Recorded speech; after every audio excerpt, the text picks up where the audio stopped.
Hi guys, welcome to Northwest Connection.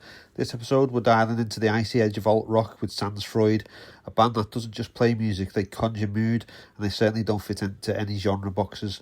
Think chords and pianos, glitchy guitars, and lyrics that linger like neon after images. Get comfortable, tune out the noise, and let's get to it. Evening guys, would like to introduce yourselves? Hello, I'm Toby, drummer of Sans Froid. I'm Ben, I play the bass in Sans Froid. How did you guys come together as a band? What was the story of the formation? Well, me and Ash, the singer, keyboardist, she very kindly let me and Charlie stay in her house when our van got nicked, which was a long time ago. We used to live in the van, you see. And I heard her play some music, and I was like, this is the best thing I've heard. So I was like, do you want to play some music? And we did, and that was about 8 years ago now. So that's kind of when we started. That's how the ball got rolling. And then it's just been a slow progression since then, really. Was that the right answer to the question? I kind of forgot the question halfway through there. No, that was a very detailed and accurate answer. Thank you. Okay, all right, great. Let's start here. Let's keep this up. And you usually a 5-piece, is that right? Well, we've just started getting Ellie from Peach fame to do some backing vocals, so that's made it a 5-piece. Right. But normally a 4-piece, but if Ellie's free, then that's amazing, and like she can sing, get the pipes going. And give us the names of the others in the band. So we got Charlie, who I mentioned just now, Charlie Barnes. He's on the sixth string. Obviously got Ben Harris on the 4-string. Toby Green on the battery, that's me. And then Ashton Trafford is on the pipes again. And Ellie Godwin, that's her full name. If you ever want to look her up on Facebook. So where are you guys based again, sorry? So we are currently, me and Ben are based in Bristol Massive, and Charlie and Ash are based in Weston-super-Mare as of today. Oh, not too far away. Not too far. Yeah. Bristol's got a rich scene. How do you guys fit in and how do you stand out? I don't think we do fit in, to be honest. And that's how we stand out. Perfect answer. That's a great plan. But no, the scene, I think there's always a revolving scene. There's people that like to do music, and we tend to like those people, and they like us, and yeah. It's very diverse. So I guess a lot of people in, I don't want to say the Bristol music scene, because there's quite a few sort of separate ones, I suppose, that kind of overlap, but it's pretty diverse. So I guess most people are sort of doing their own thing, but everyone is kind of into what everyone else does, and there is still a sense of community, even if you're not sort of fitting into the same thing as what someone else is doing. It does seem to be the place that everyone plays on any tour, doesn't it? Bristol, it's usually London, Manchester and Bristol are usually 3 of the main cities of choice. Oh, totally. Yeah, it's a good time to cover the UK, right? Yeah. I think it's just more to say it's the diversity that's in Bristol as well. It's just there's so much to it. And it helps having the new venue we got. What's Colston Hall? No more. Not anymore. Bristol Beacon. Called now, Ben? Bristol Beacon. Bristol Beacon is massive now, so we got a lot of bigger acts coming our way. It's great. And where does the band name originate from? That's a good question. That's one for you, Toby. It's certainly not for me. That one for me. Okay. Well, originally we were called Pave, Pave, and then I think the band grew, and I think that was when it was just me and Ash, just a two-piece, just drums. And then we decided to change the name to Sans Froid. I'm not sure where it came from. I think we were just scampering for a name, really, and Sang, S-A-N-G, was like what we used to do. And then we found out another band was called Sang Froid. So we changed it to Sans, which I think is even more French. But the problem with our band name is that, I'm a Devon boy. I'm a Somerset Devon man. So I can't say our band name without a little bit of Devon accent. Sans Froid. Well, I'm glad you cleared that up as well, because I didn't know whether I was meant to put the French accents on the Freud or not. Well, if you do it with the French accent, it kind of undermines the change we made because they sound the same. Yeah. If you ask a Frenchman, they'll say Froid. If you ask us, we'll say Freud. Listen, your band, we'll go with you. Yeah, that's it. Come on, Brits. So, how did you both get into playing music? Okay. I think I grew up loving it from an early age, and I think my first like real show was when I was 11, which was Metallica at Earl's Court. And I think just kind of from there, I had a really deep love for music, but I didn't really play an instrument. And then when I was about 16, I sort of realised I probably should play. I was too scared to sing, so I got my dad to buy me a guitar.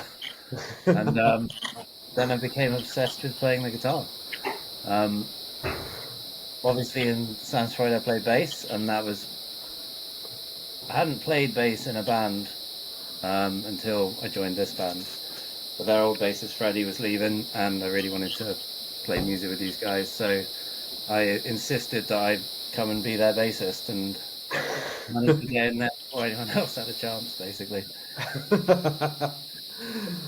How about you, Toby? How did you get into drumming? We got that hiss-a-roo coming back slightly. But if you can hear me, then I'll just go over. But how did I get into drumming? Well, I've got an older brother, and I would see him play in bands, and I always thought I could do better than the drummer he had. So I thought I should do that. And that's the honest to God's truth. It was pure. I don't know what that is, but it was. Competitiveness. I think it is. It's a competitive nature, which is you shouldn't really have with music. But I just thought I thought they all looked really cool as well, and I just love music. I don't know. It just felt like the right thing to do with my time, I guess. It was either that or bricklaying. So. And I still bricklay. I've never laid a brick in my life, actually. But... So, all that to look forward to, Toby. Don't worry. No, I'll be doing that soon. Yeah. Oh, the joys of owning a house, eh? Yeah, that's it. So, who are your biggest musical influences, and how have they shaped your sound? Well, I can say one that me and Ben share is Trent Reznor, 9 Inch Nails. Yeah, Ghost. So. We love that shit. Personally, for me, drummers would be obviously, the Johns. John Bonham. There's another John. John Frusciante.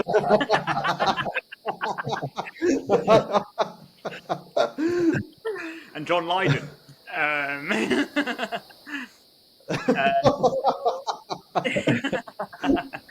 No, yeah. Queen. Anyone that's drummed for Queens of the Stone Age, I love. Yeah, and do you know what? Like, people that aren't necessarily drummers, like Bjork, how Bjork writes drum parts for her music, electronic drums, you know. Bjork, Tom York, how Tom York writes drum parts. I get it from a lot of places, I guess. How about you, Ben? Okay, you can finish up, Toby, don't worry. I just finished now, yeah. Okay. So, well, I guess a lot of my influences were guitar initially because that was my first instrument. So, like Kirk and James from Metallica, like, and then I mean the guys from Mastodon, especially Brent Hines, Omar Rodriguez Lopez from Mars Volta. But I think similarly around that time, from like being a young teenager, a lot of electronic stuff, like Aphex Twin and the band I really love called Ulva, who are Norwegian black metal turned sort of dark wave electronica band. So a lot of electronic stuff. I think a big thing about it is like with a lot of electronic music you get kind of surprising rhythmic choices or things that maybe you can't do on just like a guitar or a normal drum kit. I think maybe Toby and I kind of share an interest in sort of peculiar rhythmic phrasing or something that you know, yeah, boy. No bassist though, really. Don't really care about bassist. You do love Flea, don't you? Yeah, no, I love Flea. No, I like Flea when he plays in the Mars Volta, but that's it. So, what sort of genre do you feel that your music fits into, if any? I think it's all pop music, really. It's just weirder. But pop music used to be weirder, right? Yeah. Pop. Yeah. Pop music used to be weirder, right? We used to put in, like, I don't know if you want it, like stranger musical ideas or more surprising moments. And I think like even the general listening public can accept a weird musical idea if you're not making too much of a point of it being weird or unexpected. If you just put it in there and it grooves, people will listen to it and just enjoy it, and it doesn't really matter. It's just part of the language, right? So I think we're kind of pop, but maybe like right angle proggy. Pop. Yeah. Angular pop. Yeah. Isosceles. I mean, there's rock and psychedelic kind of stuff going on there too, but for me, it's essentially a pop band. It's just it does a lot of other things too, you know. Yeah, I like dystopian pop. That works. I like you know what? Yeah, I can write that down. Yeah, well, we're going to coin that from now on, I think. Yeah. To be honest, you could have so much good fun with right angle pop when it comes to merch, couldn't you?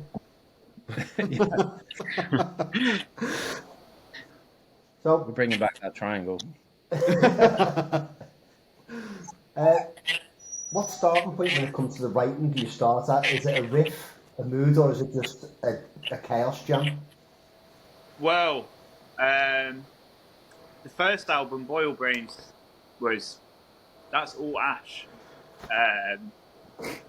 You know, she has like the ideas, the structures for the songs, and we kind of added our own little bits, maybe tweaks a few things.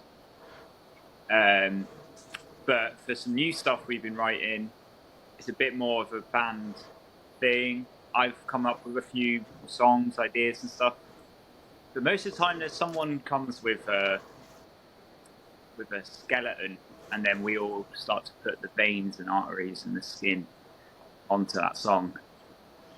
To get grotesque about the whole thing. So is it Ash who usually writes the lyrics as well?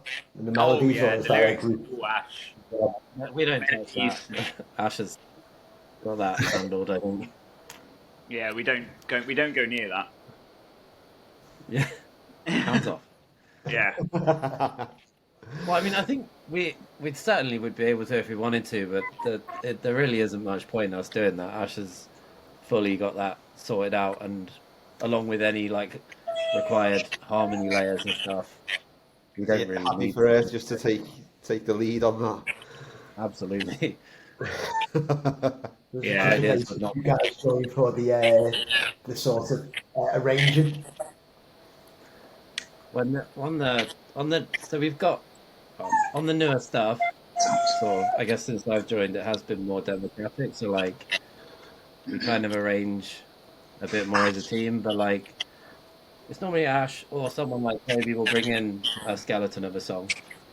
And as Toby says, we kind of fill in the spaces with our ideas and that. But in once everyone's kind of got their piece in the song, we've all got a bit more of a stake in it. And I think we kind of we can get quite deep in like analyzing the arrangement, and so we can get quite particular about certain bits and little things that happen. But we do all sort of get involved in the actual sort of arrangement of the track once we're all kind of have a stake in it, I suppose. And are you usually finished before you record in the studio, or are you still tweaking it when you're in recording? Generally, yeah. I mean, you have to be. Studios are expensive. So I mean, it's a lot cheaper than a studio. So we try and But we get do- everything lined up and playable. but we've recorded sort of first Boil Brain when we recorded that. My brother Ben Green kind of produced us a bit, and he definitely had a few tweaks. Like before doing a take, he was like, "Oh, let's try this." Like it'd be like a different slightly different drum part, or whatever, and that's quite fun. Just being like on the fly, you've got to just nail this part all of a sudden. But these are minor parts. I think most of it is we've got it figured out. Because they don't want to be We messing know the around. songs well enough to be able to tweak it. Yeah. But it's small. We certainly don't start from nothing in Sorry. Say that again, sorry. I was going to say, Toby, how does that work with your sibling rivalry with your brother then, the competitiveness when he's trying to change the songs that you've written? Oh, How does that work with the sibling rivalry and competitiveness with your brother? You know, when he's changing songs that you've wrote. well, well. There's a lot of trust. I trust my brother. I trust him that is good. It's a good point. And yeah, so but there is a lot of rivalry. You know, there's a lot of jokes, a lot of joking around, but we do get our heads down and get to work. You know, but you know, I might throw a few things at him, and he'll throw some back at me. But it's all fun and games. It's all fun. So we're not you know, hitting each other with fucking cricket bats yet. We might be soon.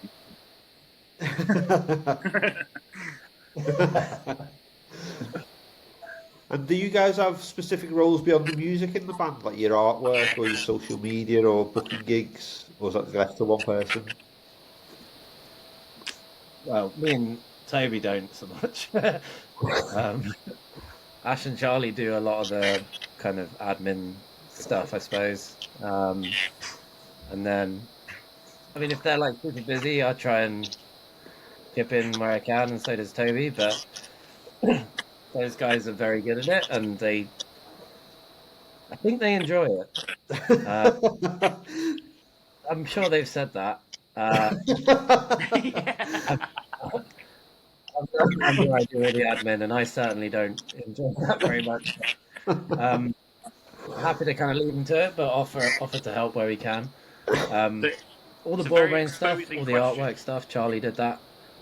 Just by kind of mucking around with some, I think, you know.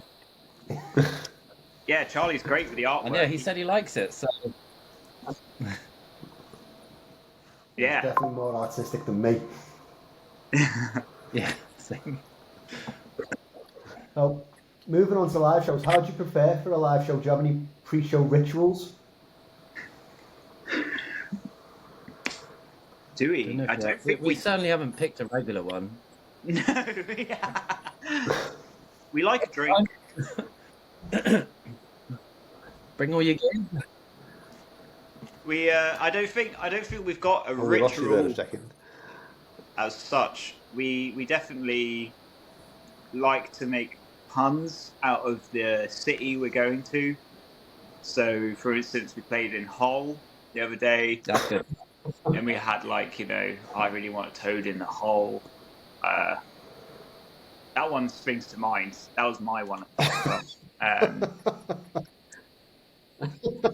No, there's no ritual. Hollow. It's just hollow. Yeah. But I don't know if you guys it's ever pretty. see Chapa, but they seem to have a whole ritual of telling you about movies from the town that he's playing in. So I seen him in Leeds. It was really tough for him to get anything about Leeds out of films, other than Kes, I think it was. Right. Oh yeah, that's not a podcast. That's film. It's right. The one and only. But that was about as much as he could get. Yeah, we don't tend to share our puns publicly. I think it's done outside the band. Yeah. It's just It's normally just for internal.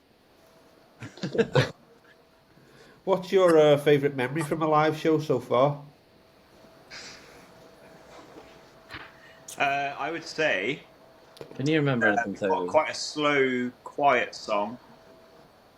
And halfway through it, it's just Ash playing, she's singing, and you can just hear Charlie just right in the distance cracking open a beer that's like, and it echoes. Yeah, that's Charlie, wasn't it? That's In, Plymouth. Charlie Barnes. just real exposed piano vocals, ging ging, and then you hear. I'd be all subtle. He's like, if I go to the back of the stage, no one will hear it. We're back stand there all like opening beers. somber. I look up and you see like some teeth, and they all heard it. Try not to laugh.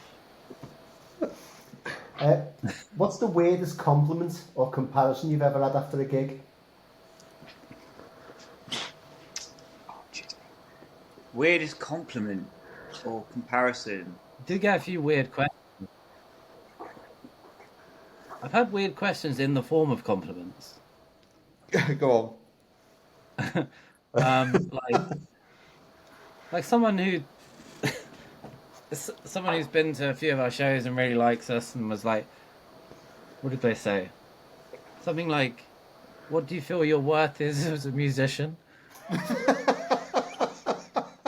They weren't questioning my worth. He wanted you to? Yeah, well, I was like, that's a pretty open question, man. Like, I don't really know how to answer that. But I think it's sort of, and I don't know, just getting it like, I really like the band. What's it like to play in a band that I think is really good? And I'm like, well, I really like our band too. But that's a hard question to answer still. Like, it's great to play in an amazing band. Yeah. Like, I mean, who says that?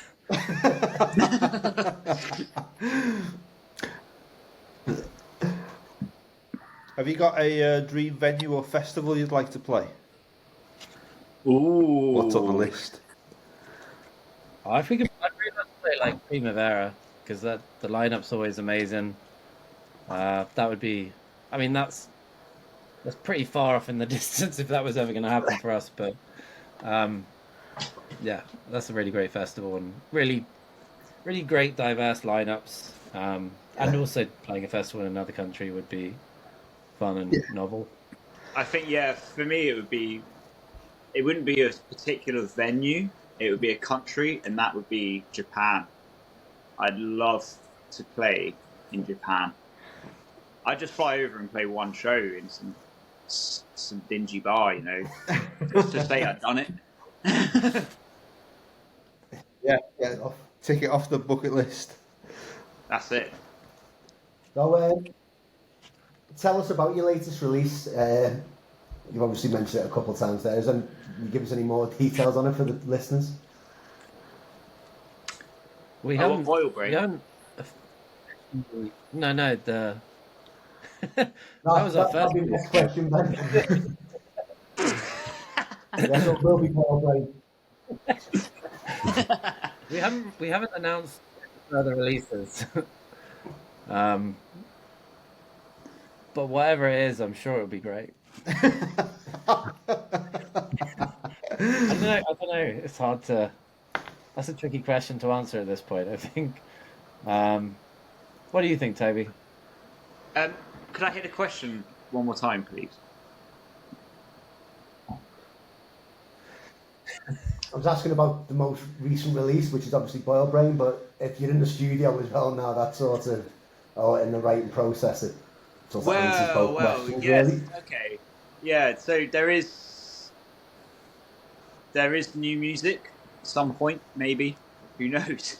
I know there is, but our latest release in Boil Brain. What do you want to know? Like,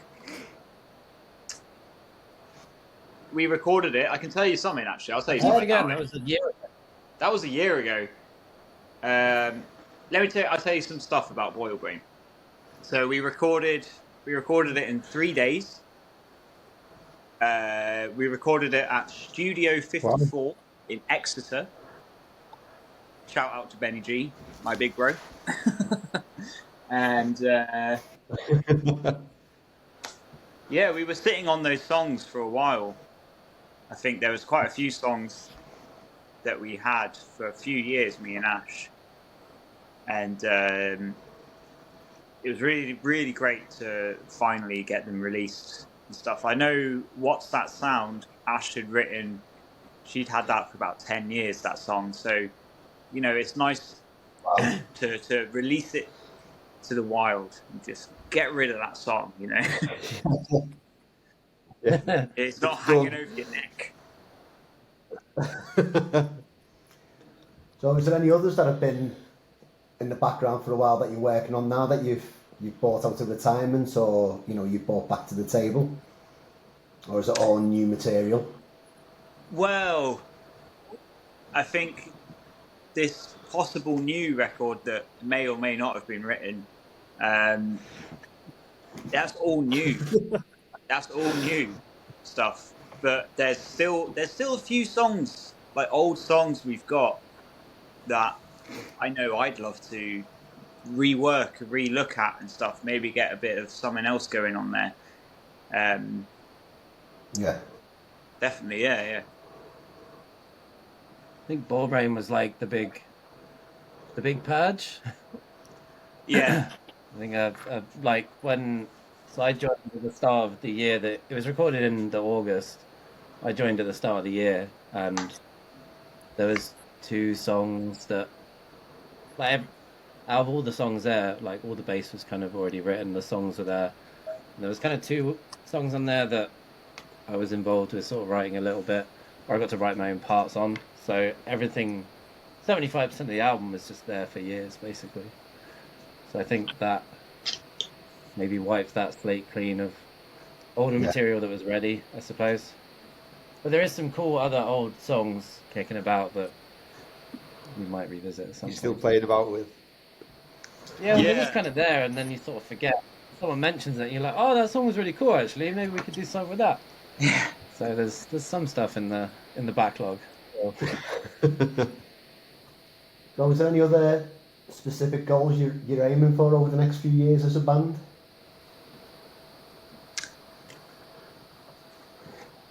Yeah.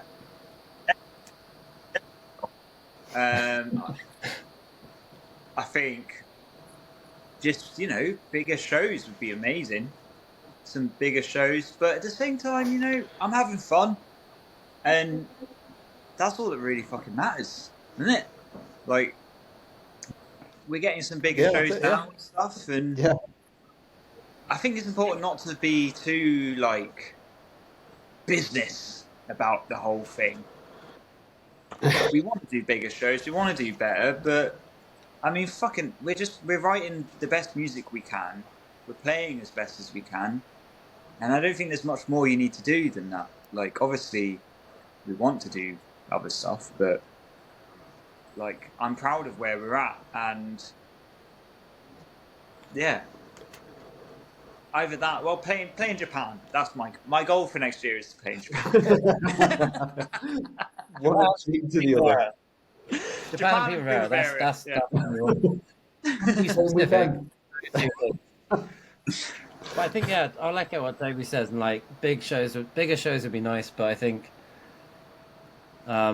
just more good shows. We've had some really nice shows over the last year or two, and just kind of more of that, I suppose. It would be weird if we suddenly were just doing a really massive show. You probably want to like just sort of build into that. Yeah. You know, like like playing. We did the Wednesday Arctangent this year and opened the Yokai stage, and that was considerably bigger than any stage we'd really played on, and even that was just like we're all like a couple of meters away from each other. It's a different vibe rather than sort of squeezing on kind of a small stage altogether, you know? Yeah. It's one of the Arctangents like that anyways. I was there for that set you played at Arctangent this year as well. Oh, nice. You know, I think everyone just turns up, don't they? It doesn't matter what's on, the tents are always full. Everyone's keen, man.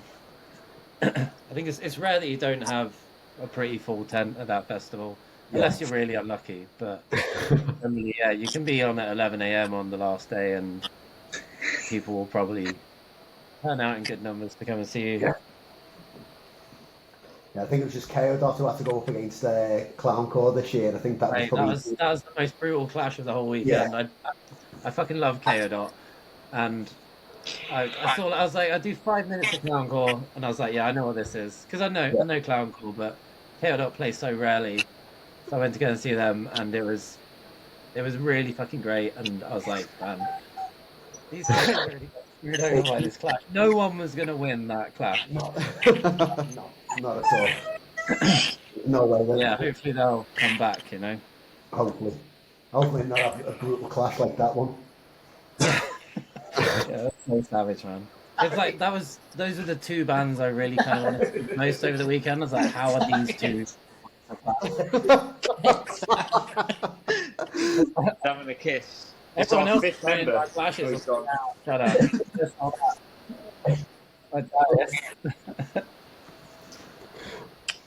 We're going to move on to the fun questions now. What was the first gig you ever went to? Ben's already answered that. So I'll answer mine. Yeah. Ben's was Metallica, obviously, if you were listening. But mine was fucking Motorhead. Motorhead at Plymouth. Motorhead. Yeah. And they said... They're both strong starts. That's a good start, isn't it? Yeah, we had got good starts there. Yeah. But you know what? Yeah, man. Another... I mean, those two bands are linked, you know? Yeah, how old were you as well, Toby, for yours? I'm just trying to see if I can compete. Oh, how old was I? I think I was like... Yeah. 14? Maybe 15, okay. 14? Yeah.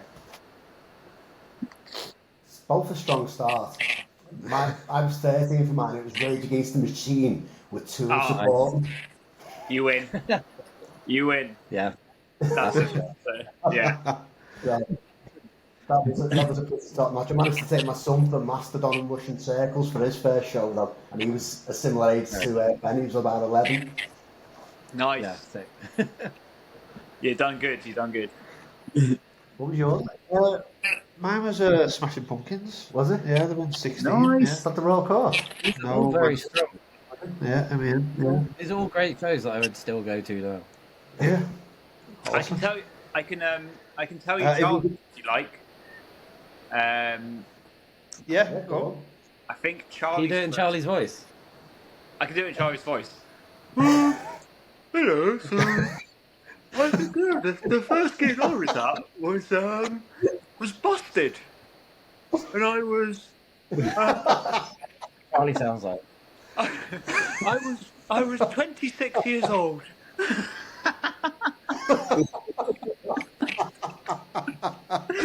How's That's that, Ben? Charlie Was that a just good coming out. impression? Cheers, Charlie. That's spot on. Yeah. Thanks, Charlie. There's our reel for this week. Yay! Come on.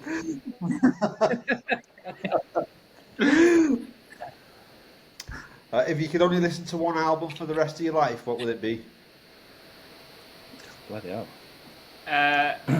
I've been waiting for years for this question. Yes.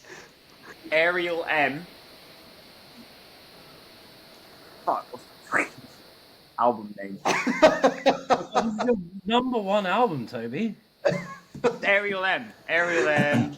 Can you still see me? Oh shit. I went off. Yeah. Yeah.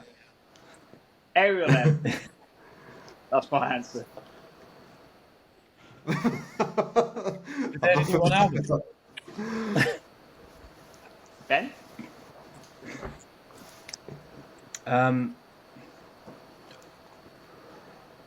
It's not like my favorite album of all time, but probably Frisbee by Heavy Vegetable, which is I don't know if you know the musician Rob Crow. He's got loads and loads of projects.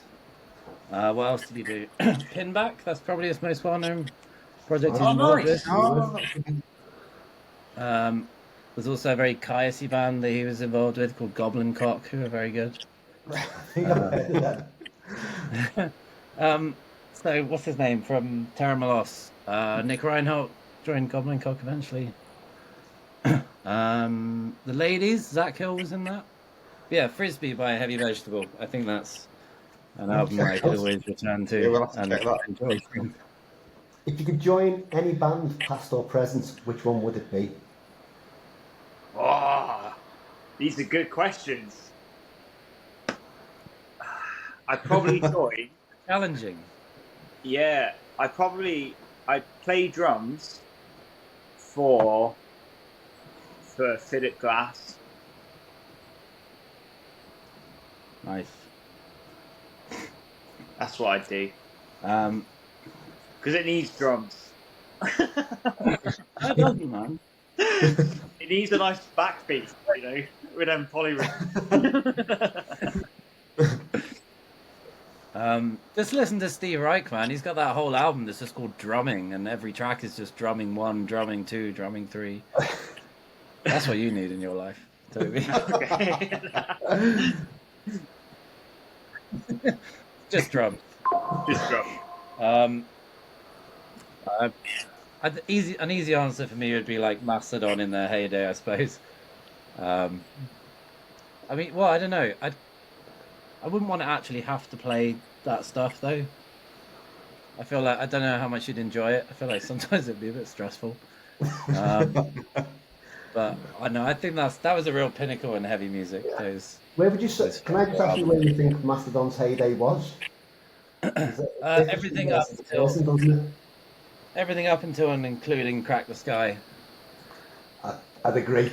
I know a few people who would say nothing past Remission, but I disagree on that one. I think Remission was great, but like, it's not that sophisticated. It's just kind of brutal. Leviathan's probably the one for me, but then Blood Mountain and Crack the Sky are just pretty flawless albums as well. All 4 of those for different reasons. Crack the Sky is definitely in one of my sort of top all-time albums for sure. Yeah, it's fucking unbelievable, man. Yeah. But The Hunter's good. It's just the first album where I skip songs, and everything else is good. It just doesn't have the same pizzazz. Yeah. So it's fun for, you know. Definitely. Have you got a current song that's on repeat? Yes. I do. Ariel?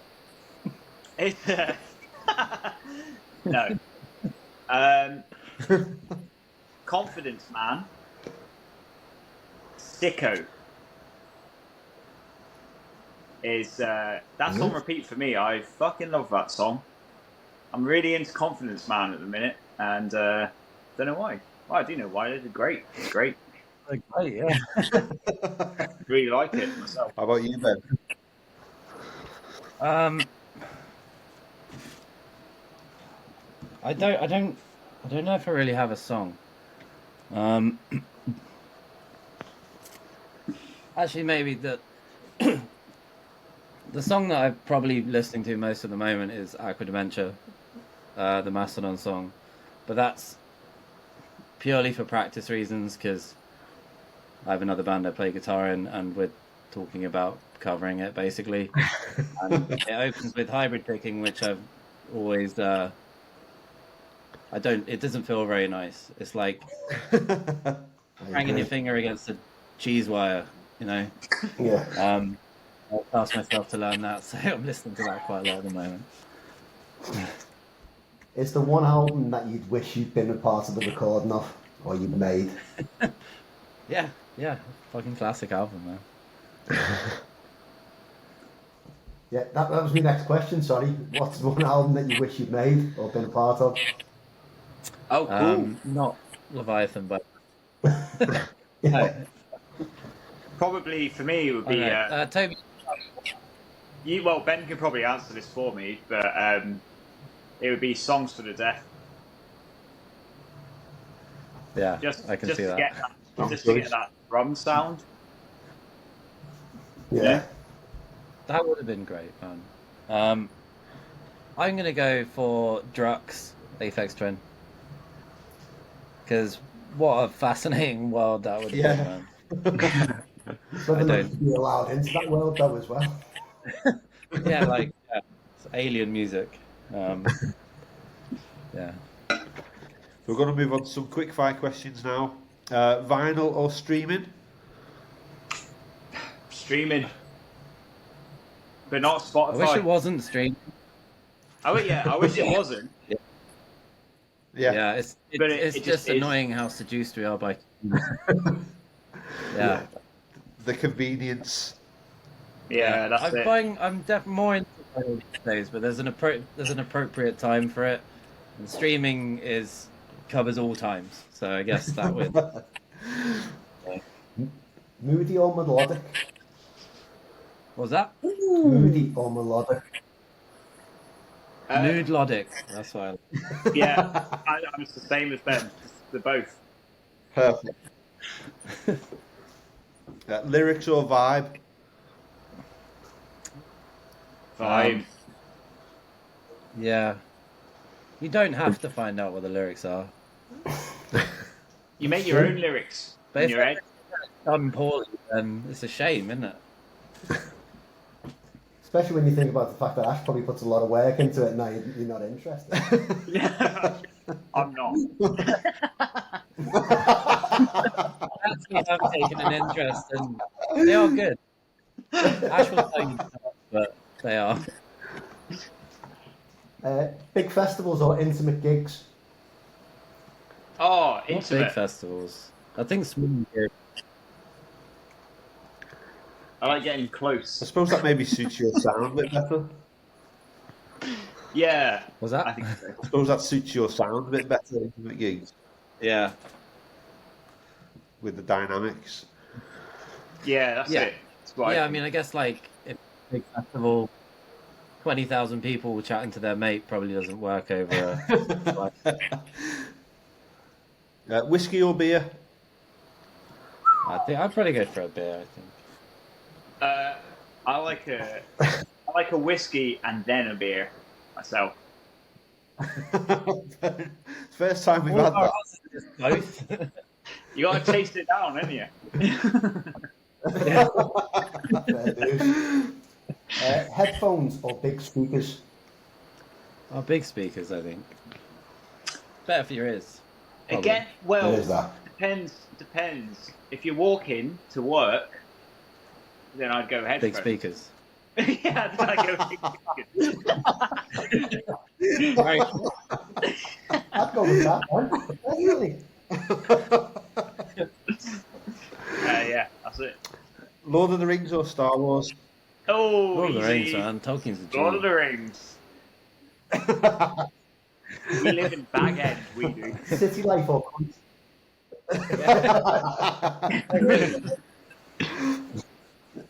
What was that? Sorry. City life or country life? City life or country life? I think it's city life for me. I'm a country boy. I like the countryside, but I live in the city, so kind of, you know. It's just country's nice, but I think I get bored quite quickly. Yeah. It's nice to visit. And I'm going to leave last question to you. Right, okay. And just a bit of a weird one to finish off with. Would you rather eat a pickled egg floating in iron brew or a wagon wheel soaked in Bovril? I think number 2 would be slightly more palatable, but not much. I'd go with the wagon wheel as well. Nah, get a pickled egg down, yeah, because that's nice. Bit of protein. Iron brew soap. Nah, yeah, you get that protein in you, and then you get that iron brew in you, and now you're ready for your day. I'd probably have that. I have that for my breakfast actually. The first one. Morning egg and iron brew. Yeah, I thought that was normal, wasn't it? like I went straight for either of these. Yeah, that's normal, right? Yeah, definitely. It's okay. Well, thanks for coming on, guys. Is there anything up and coming that you want to tell people about before we close off? Yeah. We do have a couple of shows. Over to you, again. Well, we've definitely got one on the 29th of November in London with Maybe She Will and some other very nice bands, Hackney. I think we've got one before that, but I don't even know if it's been announced yet. Have we been announced, Toby? There's a Bristol show soon, in a week or two. No, it's 6 weeks. Wrong month. It's November, not October. And then I think that's it for the rest of the year. And we're going to have some time off, I think, and get our houses in order for a bit with the band, I think. And there's a few things next year, but I think we're just going to sort of get everything sorted out and get ready to announce things for what we're doing next year. Is that right, Toby? Is that all the stuff? I think that's right. Yeah. Okay. Well, thanks for coming on. Oh, thank you for having us, guys. That was great. No, thank you. So, we'll leave there. Thank you very much. Cheers. Nice one. Cheers, See you later. See you later. Bye.